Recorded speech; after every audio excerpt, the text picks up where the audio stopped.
When we first met 15 years ago, it was with an NSF project to create online professional development, you may remember. Yep.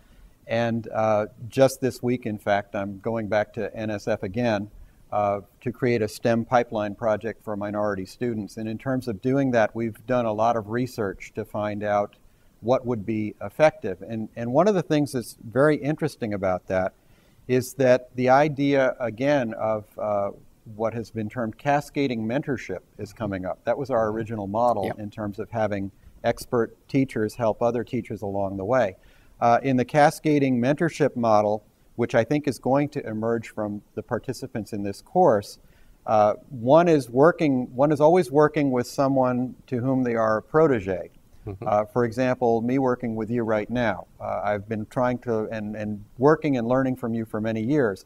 But the things that I learn from you, I pass on to folks who are trying to learn from me. So in that same pool of cascading mentorship, you're in both relationships at both times. And then down and down the chain. So the person who's first coming into online learning right now or first thinking about transforming it, there's someone in this chain who is steps ahead of where you are. Do you think that that model can scale out, and do you think that there's going to be some value in terms of the things that people create at all of these levels, even though they may just be starting out or they may be advanced? How do you think that model would work? I think that model is not only does scale out, but it is a lot of how work gets done in many parts of the society. That people now are faced by problems that are too complicated for any single individual to understand, no matter how well educated they are, no matter how smart they are. So they're working in teams where there are reciprocal relationships. I'm teaching you and you're teaching me.